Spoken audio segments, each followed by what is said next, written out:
Hi everybody, welcome back to my channel and to another video, and thank you so much for being here today. So I thought that I would make a different kind of video today that I've never made before, and I hope I won't have to make again. Just discussing my experience on different forms of birth control and what I found them to be like for me, and what my experience with getting fitted with the copper coil was like. And I thought that I'd just make it in case people were interested in my experience, or they were wondering what birth control to go on themselves and wanted a first-hand view of someone who's experienced it. So first things first, I have to apologise. I've got a very good camera because I have not got any makeup on and I've been at work today, so that's why I look a little bit scruffy, but I'm very rarely on my own in the house without the kids everywhere to sit down and actually make a video, so you'll have to bear with me on that front. And secondly, if you are new around here, hi, my name is Claire and I've got 3 children. I'm from the south of the UK and I make all sorts of videos just documenting my life, really. Vlogs, daily vlogs, weekly vlogs, grocery hauls every week, some meals of the week videos, a little bit cleaning here and there, but basically just bringing people along for my ride as a mother of 3. I'm a working mum and I'm married. So recently I've been having trouble with my contraception that I've been on for years. I'm 37, and initially when I first got into a relationship with my husband, I decided to go on the mini pill, and my doctor put me on that because I suffered from headaches and migraines. So she said that going on the mini pill would be the best fit for me because I couldn't have anything with estrogen in it because it would increase my headaches, along with other risk factors that go along with if you suffer from migraines with aura, you shouldn't be on the combined pill because it can increase your risk of stroke and things like that. So she put me on the mini pill and said, well, let's try this, and it's a good idea to start with a pill because if it doesn't agree with you, you can stop taking it straight away and it will very quickly leave your system. So tried that and it seemed to work for me. I never really had any problems with my periods anyway, but what I found when I was younger, when I was 18, obviously I hadn't had any children yet, my periods on the mini pill were very infrequent and they were very light. When I did have a period, they would last about 2 weeks, but it was really, really light. And they would come maybe every 4 months, maybe. And they were like that right up until I started trying for a baby when I was 24. And as soon as I had each of my babies, I went straight back on to the mini pill because that's what worked for me, and I was breastfeeding and the mini pill was safe while I was doing that. And I never had a problem with it. I never even questioned my contraception needs because it just worked for me. I had an alarm on my phone every evening that reminded me to take it, so I very rarely missed a pill. I didn't have any mishaps with it at all. I found it to be a really, really reliable form of contraception for me, and I was very strict with taking it at around the same time every day. If I did miss the pill, I would, wait several days, the recommended amount of time before, resuming any activity. So for me, I found it to be a really reliable form of contraception. I've only ever fallen pregnant when I've been trying for a baby. I've never gotten pregnant by mistake or accidentally. So then after I stopped breastfeeding my 3rd baby when I was 37 now, and she's 6 and she was 4.5 when I stopped breastfeeding her, so maybe 35, around 35, I noticed, even before that, a little bit before that, I noticed that my periods were becoming heavier and lasting longer. And then once I stopped breastfeeding, my periods were coming, they were like 2 weeks long, and they were every 2 weeks. So I'd have 2 weeks where I'd be on my period, 2 weeks where I wouldn't be, and then 2 weeks where I'd be on my period. And that lasted for quite a while. And my doctors were really good. They got me in for blood test and they got me in for a internal scan where they thought they found a polyp. And I have got a video on having a hysteroscopy, because when they thought I had a polyp, they said, we'll send you for a hysteroscopy to have a better look. And if it is a polyp, that could be the reason why your periods are heavier and lasting longer. So I went for a hysteroscopy, which was not it's not a pleasant experience, but it wasn't too bad for me anyway. And I will link the video below so that if you want to go and find out about my experience, then you can watch it there. And then they couldn't find a polyp, so that was a bit baffling because they thought they saw one and there wasn't one. And so then they sent me for another scan, internal scan, where they confirmed that there wasn't a polyp. Well, I never got a definitive answer as to why my periods changed so much, but the best I can come up with, and what I found and what I've found from speaking to doctors and on the internet, is that if you are on a progestin only pill for a combined, like a long period of time, like I was, it can make the lining of your uterus unstable, which is why you have irregular bleeding, because you've constantly got the progestin in your system. Whether it's that plus my age and my periods changing as I'm getting older, whether they're all different factors into it. I have heard that women's periods getting heavier after they had the COVID vaccine. I did have one COVID vaccine. Whether that has had an effect on it, I don't know, because this started happening after that time period where COVID was and they were doing the vaccines. So whether that's a contributing factor, I don't know. All I know is that when I've come off the mini pill, my periods are completely normal. So I don't think it can be down to the COVID vaccine at all. I think it's more down to the fact that I've been on the mini pill for so many years now, and I haven't had a break now for having a baby like I did 1, 2, 3 times. That it's just caused my uterus lining to become unstable, which is why I'm bleeding so regularly. But then obviously not on any contraception or any hormones. It's totally fine. So that's the only explanation I or anyone can give me as to why my periods went like they did. And when they did the hysteroscopy, they went in with a camera, so they had a good look around. They did recommend going on the Mirena coil at the time, but I was very against it because I hadn't heard brilliant things about people being on the coil. I'd heard a couple of personal stories from people close to me where it hadn't turned out very well, and my husband had huge reservations about me going on it as well because of what had happened to someone that he knew. So we were like, I don't want to try that. And then I just carried on with my pill, thinking maybe it will settle down. I came off my pill around Christmas time for a month, and my periods settled down. I had no bleeding. When it was time for my period, I had a 5-day period that was normal, and I thought, well, so it must be the pill that's not agreeing with me then. So I decided to stay off my pill, but we don't like using condoms. When we very first got together when we were younger, that was what we used for I think about a month, and then that's when we decided to go on a pill because neither of us liked them. To each their own. It's definitely not the right fit for us, for lots of different reasons. So I thought, well, I need some form of contraception if we're not going to use that. If I don't want a coil, I'm going to need to try something. So my doctor then suggested trying the combined pill, which I had big reservations about because of my headaches and things. But he put me on a low dose one called Milinet. So I think it was a 20 milligram of estrogen, and I can't remember what the progestogen or the progestin hormone level was anyway. But I found that on that my boobs were fuller, which was fine, but my mood was very changeable. I was very irritable. I was very shouty. Oh my goodness, I was ragey, and I was bleeding every couple of days. I would have a heavy bleed, to the point where I'd feel it, and I'd have to rush to the bathroom. And if I made it onto the toilet on time, it would literally just gush out. And everyone said, oh, that's just your body getting used to it. Got to give it time to settle down. But it didn't settle down. And after a few weeks, I thought, well, I can't carry on like this, even if it is for a few months before it settles down. So I called the doctors again and said, look, this is happening. So they said, well, maybe we need to up your progestogen or your progestin and up the estrogen a little bit. So they switched me to another pill called Gederel, which was still a combined pill. And my mood was better on that.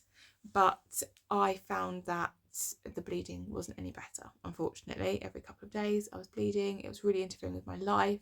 It was just really disheartening to be bleeding all the time. Plus I was worried that I was anemic.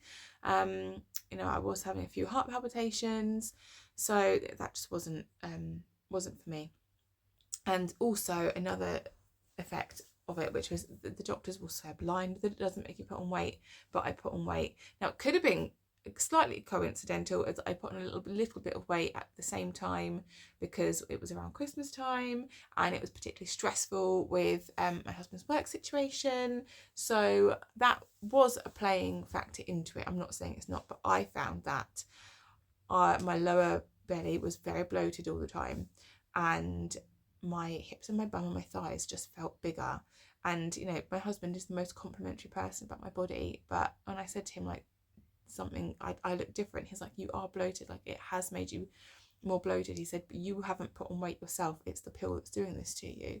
And I spoke to my friend, she said, oh yeah, the muffin top you get with the pill is horrible. And I was just like, I don't want this. I have a really fragile self-body image anyway, so that was not working for me. It wasn't even stopping the bleeding, it just wasn't working at all.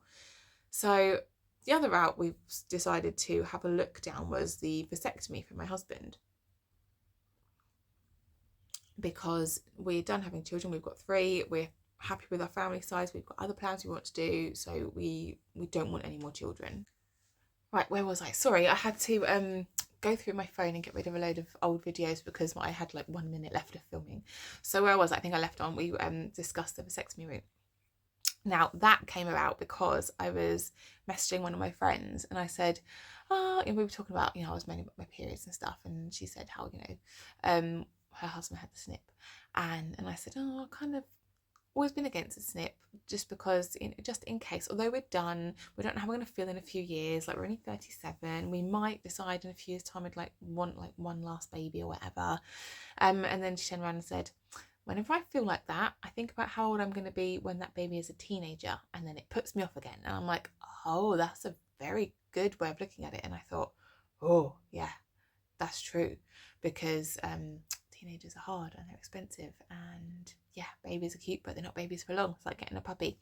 They don't stay puppies for long, do they? So yeah, they're like become real big people. It's what I'd never thought through whenever I had a baby. I was just like, yeah, I'm having a baby. I never thought like, oh, this baby is going to grow up to be a full person that I have to support forever. So yeah. So yeah, when Gareth came home one day and I went, you need to get a vasectomy because I can't carry on the way I am. I think this was before I went on the mini pill, the combined pill, I mean. So it's before I explored the combined pill as well. But so he prepared himself for a vasectomy, which I was assured was a very long wait list on the NHS in the UK, unless we wanted to go privately, which we didn't really want to go privately. It's just not where we want to direct our funds at the moment. Although I would certainly look into it, but I don't know how much it costs. So I said to him, well, get yourself on the wait list anyway. In the meantime, I can try a few different pills, and then hopefully we'll find something that fits me until it comes time for you to go and get the snip. I said, and if it's that long a wait, then, you know, I haven't got to be on there on something forever, because, you know, we know you're going to get a vasectomy in the end, and then in the meantime, you know, we know you're on the wait list because it's going to take ages anyway. And so, you know, the doctor put him on the referral list, and then like all of a sudden we got an email saying that there was a date available in April, on April the 7th, and we were like, it's now, what is it, we're in the end of April now.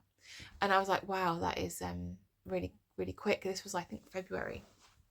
I was like, wow, that's really quick. I haven't even had a chance to explore anything else for myself, really. I have all these questions. I had heard a lot of positives about vasectomy, but I'd also read a lot of negatives about vasectomies. And I was like, that is such a final, permanent thing to do, and I've still got avenues that I can explore. What if you do that and then it doesn't have the desired effect? Like, what if you have some of the unwanted side effects from it? That's such a permanent thing for you to do when there's other things that I can still have a look at doing. So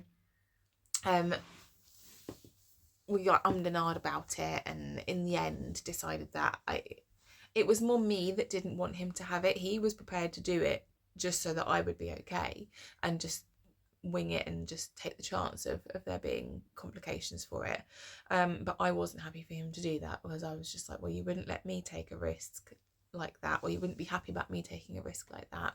I'm not happy about you taking a risk that could, you know, affect such a big part of our married life. So I said, don't do it, please. It's a bit too soon. Also, where we are, they wanted us to travel all the way to central London for it. And I said to him, you are going to be so uncomfortable going all the way to central London and then having to travel back, like on the tube, on a train, and then in a car to get home after an operation. Like, I don't want you doing that. It's going to be awful for your recovery, because they've stopped doing it locally to where we are for some reason. So I said, so if we ever do decide to go down that route, let's do it privately, if we really want to, because then we can do it locally, and we can choose where it is, not be told where to go.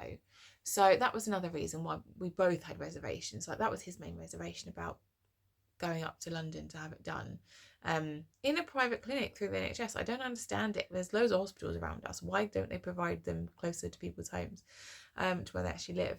Because, you know, if you're going to be travelling that far in that way, with no guarantee of sitting down on the train and it's bumpy and everything, that's not going to be conducive to a good healing experience, is it?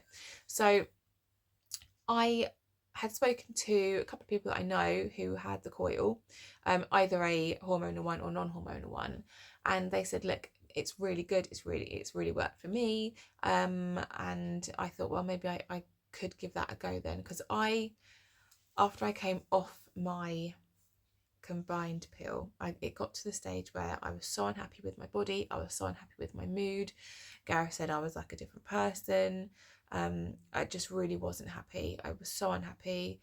If you've watched any of my other vlogs, you will know, because I spoke about it. So Gareth said, just come off your pill, please. Like, even if it means that we're not on any contraception for a little while, we'll just deal with it. He said, I just want you to be okay. So that was the main thing. He wanted me to be okay. I felt so much better off hormonal contraception. I mean, I didn't really feel any different on the mini pill to how I feel now, but off the combined pill, oh, it was like night and day. Gareth said it was like being married to a different person. I was just so much happier. I wasn't yelling at the children all the time. I wasn't always in a bad mood. I wasn't always crying.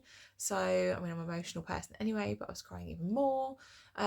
So that really worked for my body. And then it took a little while for me to have a period, because I think I'd been bleeding so much previously. When I did have my period, it was normal. So, and I wanted to try the copper coil, so I said to my doctors, look, can you please put me on the list for a copper coil, please? And so they did. But this is where it got really annoying, and where I feel like the system really lets women down, because they said, right, well, we can put you on a list, but the way it works at our surgery, and I don't know if it works like that at other people's surgeries, I can only speak to my own experience, but they said, you will be put on our list, but we have to wait until there's enough women in your area at the surgery who want a coil before we can get a nurse to come in and fit one. And I thought, well, that's silly. That's an indefinite wait time. Then I've got no idea when I'm going to get my contraception. In the meantime, I've got no contraception that I'm on, none that's working for me and my husband, which is really annoying. So I went, okay, then I'll just be on the list now, and I'll wait. And then eventually I was just like, this is ridiculous. I haven't heard anything. And I can't remember exactly how long the wait time was, but, you know, to not even know when the clinic might be, or to know, just the not knowing, the just dangling you by hanging from a thread kind of thing, not knowing what's going on, was really inconvenient. And so I started looking at getting it done privately, and found out that would cost me £420 where I am in the UK. And I thought, well, that's ridiculous for something that should be free, that I should be able to access, and that wouldn't be an option for most people. It's barely an option for me. Some people it'd be completely out of the realm of possibility. And then, so I started to look at the sexual health clinics near me where I could get one done. And then when I phoned around, they would only accept walk-ins from under 25s, which I felt was really unfair, because women over 25 need contraception as well, especially when we're put on wait lists. And like, I felt like I was being jerked about by the doctors, not being able to be told, oh yeah, well, we'll do it for you, but we have got no idea when. But if you're under 25, you can just walk in and get unfitted on the day if you ask. And then, so unless you're referred by the doctor, and I was just like, this is absolutely ridiculous. I eventually managed to get through to my local sexual health clinic. When I did get through, the lady gave me an appointment, and I thought, finally, there's a light at the end of the tunnel. I've got an appointment. It's on the NHS. It's at a sexual health clinic where they do it all the time, and I'm, I will feel like I'm in good hands. And it was local to me as well. I didn't have to travel, like an hour to just get it done. It was only about sort of 20 minutes down the road. And so that got my appointment for the 23rd of April. And then that was like just over a month, I think I had to wait. And I thought, that's fine. I've waited this long, come as fine. At least I got the appointment. And then a week before my appointment, my doctor's surgery called me and said, we've got a coil clinic next week for you. You're on our list. Would you like it on the 24th of April? What I should have said, this is what I should have said. I should have said, yes, please book me in. Instead, what I did was say, oh no, it's okay. I've got an appointment at the sexual health clinic the day before on the 23rd to get my coil fitted. So I don't need an appointment with you now, thank you. So she went, okay, I'll take you off our list then. Off you go on your merry way. I should have taken the appointment, because then when this next thing happened, I wouldn't have been so upset and so annoyed and then left scrambling around to try and go somewhere to get some help. So the day before my appointment, the evening before my appointment at 6 o'clock on the 22nd of April, they rang me and said, I'm so sorry, we have to cancel your appointment for tomorrow. Now, I'd already rearranged my work schedule. I was going to lose out on money anyway because I had to cut my working day short. And so then to be told that my appointment that I'd waited over a month for, plus all the other time trying to sort my contraception out, was cancelled, and they couldn't give me any idea of when they could get me in again because their systems were down at the moment. They were going to have to wait a week to call me to let me know when they could get me in for another appointment. That, knowing the NHS, they may have cancelled. So I was just really upset. I burst into tears. I drove around to my doctor's surgery and thought maybe there's a chance they can fit me into the coil clinic on the Thursday. They said no, and I wasn't even on their list anymore. And so that made me really upset and frustrated and angry at everything. And so then I started Googling if there were any walk-in clinics near me where I could go to get some help. The only way I was told previously that I could get a coil fitted on the same day was if I needed it for emergency contraception. So if I'd had sex basically and didn't use anything and needed it for emergency contraception. So I knew that if I needed to get a coil the next day, if I wanted to get it fitted, I was going to have to lie and say that I needed emergency contraception. So I found a clinic that wasn't too far away from me. I had no idea where it is though, so I'm so grateful my mum was able to take me the next day. But I had to take the day off work, so rather than just rearranging my day of work, I then had to cancel on my client. So that's really inconvenient, and I've lost out on a day's work as well and getting paid because I'm self-employed. And then I went there when they opened at 9 a.m. and said to them, I need some emergency contraception. And they said, okay. So the two options available to you are the contraceptive pill or the copper coil. And I said, well, I'd like the coil, please. And so they said, okay then. And apparently with the coil, you can either have it fitted as emergency contraception and just keep it in as contraception, or you can choose to have it taken out after your next period so that you know that it's worked as emergency contraception.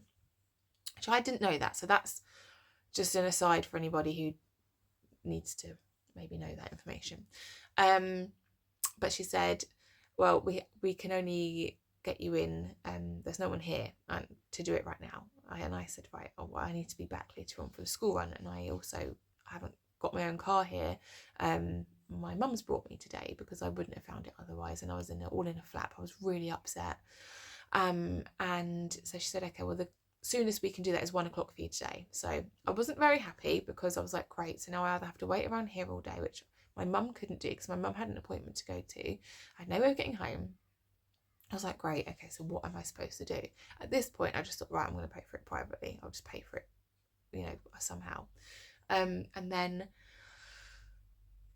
my mum said, no, that's fine. She said, no, do it today, and we'll see if we can get you back here for 1. So I did. My mother-in-law drove me, bless her. So I went and I got my coil, and actually it's not the doctors or the nurses individually that I was really frustrated with. I was frustrated with the system because it felt like I had to jump through so many hoops just to access contraception that should be available to me easily and readily on the NHS. And even my my friend that I spoke to said, you know, that she felt like she had to jump through hoops to get her coil, and it really isn't fair. If you don't want to take pills and other forms aren't what you want to do, like, you should be able to access it. It shouldn't be this difficult just to get some contraception. And, you know, then my husband turned around and said, well, no wonder people get pregnant by mistake. You know, if this is how hard it is to get this, it's ridiculous. But I went back at 1 o'clock, and the doctor who I saw, it was a doctor that fitted it. She was lovely, really, really lovely. The nurse that I saw in the morning was nice as well, but I was not in the best of moods. So like, I just wanted to reiterate, I'm not having a go at NHS staff, because most, if not all, staff that I've ever come into contact with on NHS have been wonderful. It's a level at a systemic problem. The system is broken. That is not a secret. So I'm not bashing the NHS. The NHS have, you know, they've delivered all my babies safely. They've given me care when I've needed it. They saved my daughter's life. It's a very good system in theory, but in practice at the moment, I think we can all agree it is shit. It's just not working. It's just too many people, not enough resources. But it definitely isn't the people in it who are trying to uphold it. So I just don't want to think anyone is thinking that I'm bashing medical workers, because I'm not. They're amazing, like nurses, any staff that work in the NHS, they're all doing an incredible job. But the doctor that I had who fitted my coil was absolutely lovely. She was very matter of fact, brusque, but maybe made you feel at ease. And she offered me a local anaesthetic, which I don't think everybody does. But she said, I always offer all my ladies the local anaesthetic, so if you'd like it, then it's there for you. And I was going to get it done without, because I thought, well, I've got quite a good pain tolerance. I've had 3 babies. I never had an epidural. I had Gassineer and Pethidine, but, you know, I was able to get through it with that. I thought, so maybe I'll be okay. And I had hysteroscopy with no pain relief at all, and that was okay. Uncomfortable, but okay. So I thought, well, I can probably do this without. But she said, well, we'll get it ready anyway, because you might change your mind. And I thought, okay, if it's there, I might as well take it. I don't need to be in any more discomfort than I need to be. And my mother-in-law was quite insistent with me that I were to eat something before I went for my appointment, and to take ibuprofen and paracetamol before my appointment, so that it had kicked in by the time I was getting it done anyway. And she was very insistent on that. That's because she's got my best interest at heart. So I did listen to her, and I did do that. So I went in having had ibuprofen and paracetamol just about half an hour before my appointment time. And I ate something as well, because you shouldn't take painkillers on an empty tummy.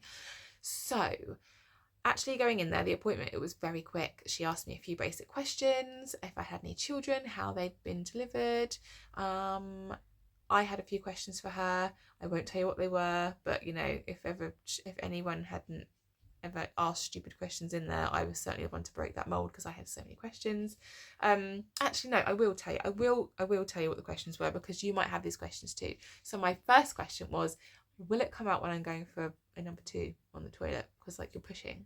And she was like, no, it won't. And it hasn't stopped me being a bit afraid having it done, to be honest. I have been quite apprehensive about that, but it hasn't. And then my other question was, you know, can my partner feel it? You know, when we're being intimate, and she said he might be able to feel the strings at first, but over time they will soften. So, and, you know, people that I'd spoken to said their partner hadn't felt it. So, and that hasn't been an issue so far. So yeah, these are all the silly questions that I've asked, which I'm sure they've heard them all before, but you feel silly asking them. So, they put your legs in stirrups, like bottom half off, a little cover over you. And the first bit is much like getting a smear test, to be honest.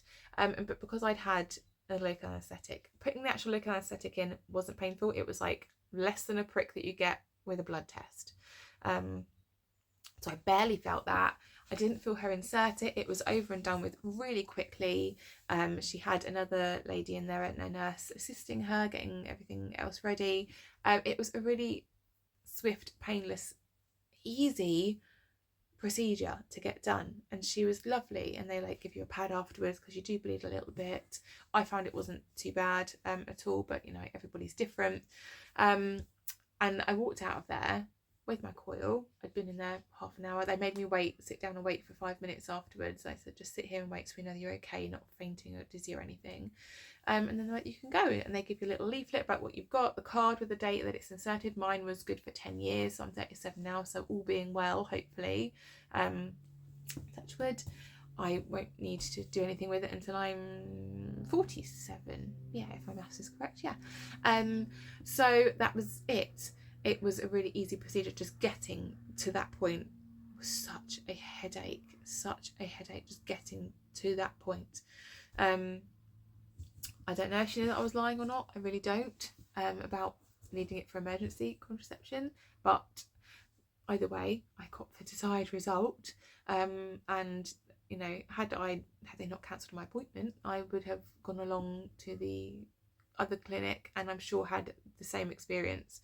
Because I was at the sexual health clinic, they did do a blood test anyway, standard procedure to check for STIs, which I didn't need, but because it's standard procedure there, I had a blood test anyway. It doesn't really bother me.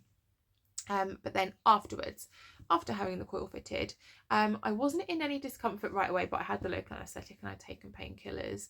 I haven't found it to be bad at all, but I don't suffer from bad periods typically. And I've done things like gynecologically with ease. Like, I had no complications having my babies. They were very straightforward, easy, like vaginal births. Smear tests never bother me. They're not painful. So I don't know, I've just got a very accommodating uterus and cervix, or if I've just got a good tolerance for pain and things like that. Tiny bit crampy, not even crampy for me, I'd say. It wasn't even crampy. It was just a little bit achy, as if, like, you know, you've got period aches and pains. Later on in the day, in the evening, like, I was just feeling a little bit like, you know, like when you're on your period or do your period. But it certainly didn't stop me doing what I would usually do. I didn't do any exercise that day because I'd asked the nurse. I said, you know, can I exercise later? And she was a lovely lady, and she was like, no, just you can, but you don't know how you're going to feel later, so see how you feel. But today, if you want my advice, just rest and have a hot chocolate, and tomorrow you can start doing your exercise again. So I did take her advice, and to be honest, I wasn't really feeling up to exercising because, you know, I just wasn't. I was feeling a little bit tender, just, yeah, a little bit achy. Nothing to write home about. I didn't need to take any more paracetamol. Or did I? I don't remember if I took some before bed or not. I don't think I did. I thought about it and I thought, no, I'll be fine. So I didn't take anything. And then the next day, I literally just had very light bleeding. When I wiped a little bit on a panty liner. The next day, I felt fine. Resumed my exercise. I went to work. Everything was normal. I felt less like I did the day before, so still a little bit like a bit sort of periody painy type things. Not even pain though. I don't even really know how to describe it. It wasn't even crampy, and it wasn't pain. It was just, I suppose, slight uncomfortable at times, but I literally carried on with my daily life as normal. No painkillers or anything. And then, so today would be day 3, I suppose, since I've had it fitted.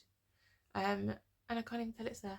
Bleeding's all but stopped. It's like really, really light, just spotting. Can't feel it. It's just, I'm just like me with it, but I know it's there. The doctor did tell me how to check the strings, so you're meant to do that every month, I think, after your period, because she said your body, if you do have a particularly heavy period, your body can expel it, which sounds not very pleasant. So once a month you're meant to check your strings to make sure it's still there, and I guess if you can't feel the strings, then you need to ring the clinic or your GP or whoever you're meant to ring. So yeah, so that's been my experience. My experience actually getting it done and having it fitted were all really straightforward and really good, and, you know, really nice staff. But the experience with leading up to it has been a real pain. But yeah, I don't know. I just thought this might be an interesting video if someone wanted to hear about someone's experience with different forms of birth control. And, you know, I did so much research about everything because I'm a worrier, and I feel like this has so far been the best option for me. It's not going to be the best option or the right option for everyone. I was offered the Mirena coil, which is a hormonal one, but I just wanted to be hormone free, to be honest. An interesting fact, I did learn about the Mirena coil, which there's a Mirena and a Kyleena, and I think the Kyleena has slightly less of the hormone in there, or something like that. Do your own research, ask your own health medical professional. I'm not a medical professional by any stretch of the imagination, any way, shape or form. It's just my experience, but I've heard that with the coil, even though it's the same hormone in it as it is in the mini pill, it's localized, so it's not going all through your system like it is when you take the mini pill. That's just something to bear in mind if that's something that you are considering. But yeah, so that's been my experience with my periods, contraception, getting a coil, where I've landed on everything. And I hope this has been interesting. I hope it's helped you if you've stumbled across this video needing some reassurance as to actually having it fitted, or anything. I just hope that it is. I hope that if one person sees this and it helps them, then it was worth making the video for. And if people find it interesting, and then they can, like, maybe, I don't know, say, well, I heard this or I heard that. Yeah, one interesting thing the doctor did say when I was in there and I was telling her a little bit of background, she said that I should never ever have been put on a combined pill if I'd ever had migraines with auras. She said that just shouldn't have been an option for me because it increases your risk of stroke, and I never felt amazing on there anyway, so it wasn't the right fit for me. And I'm really glad that I was only on it for like 3 months, 2 or 3 months. But yeah, she said I should never ever have been given the combined pill because I had migraines with auras. So that is also something to be very mindful of. Yeah, so there we go. Anyway, if this is your first time you're watching me, this is a like really left field video for my channel. Please go and have a look at some of the others, and if you have enjoyed it, please subscribe, check out some other videos, hit the notification bell to be notified every time I upload a new video, and I'll hopefully see you in my next one. Take care. Thank you so much for watching. Leave me a heart if you have made it to the end of this video, because it is a long one.